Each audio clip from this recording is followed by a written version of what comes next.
Mr. Popper's Paintings, Chapter 1, Stillwater. It was an afternoon in late September. It was in the pleasant little city of Stillwater. Mr. Popper, the house painter, was going home from work. He was carrying his buckets, his ladders, and his boards, so that he had rather a hard time moving along. He was spattered here and there with paint and calcimine. There were bits of wallpaper clinging to his hair and whiskers, for he was rather an untidy man. The children looked up from their play to smile at him as he passed, and the housewives, seeing him, said, "Oh dear, there goes Mr. Popper. I must remember to ask John to have the house painted over the spring." No one knew what went on inside Mr. Popper's head. No one guessed that he would one day be the most famous person in Stillwater. He was a dreamer, even when he was busiest smoothing down the paste on the wallpaper or painting the outside of other people's houses. He would forget what he was doing. Once he had painted 3 sides of a kitchen green and the other side yellow. The housewife, instead of being angry and making him do it over, had liked it so well that she made him leave it that way. And all the other housewives, when they saw it, admired it too, so that pretty soon everybody in Stillwater had 2 colored kitchens. The reason Mr. Popper was so absent-minded was that he was always dreaming about faraway countries. He had never been out of Stillwater. Not that he was unhappy.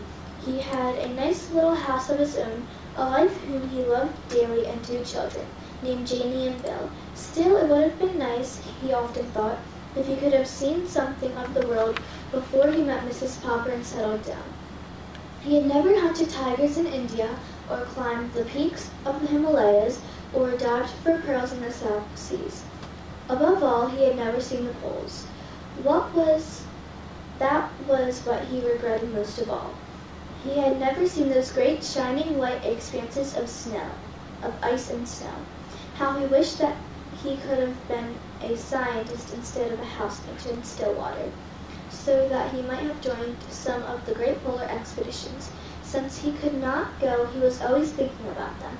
Whenever he heard that a polar movie was in town, he was the first person at the ticket window, and often he sat through 3 shows. Whenever the town library had a new book about the Arctic or Antarctic, the North Pole or South Pole, Mr. Popper was the first to borrow it. Indeed, he had read so much about polar explorers that he could name all of them and tell you what each had done. He was quite an authority on the subject. His evenings were the best time of all. Then he could sit down in his little house and read about those cold regions at the top and bottom of the earth. As he read, he could take the little globe that Janie and Bill had given him the Christmas before and search out the exact spot he was reading about. So now, as he made his way through the streets, he was happy because the day was over, and because it was the end of September.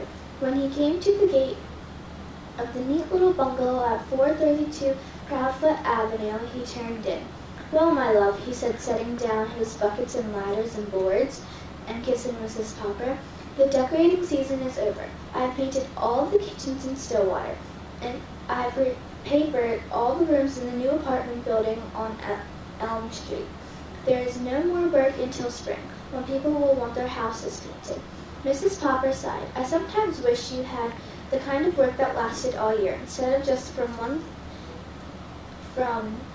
spring until fall," she said. "It would be very nice to have you at home for vacation, of course, but it is a little hard to sleep with a man sitting around reading all day.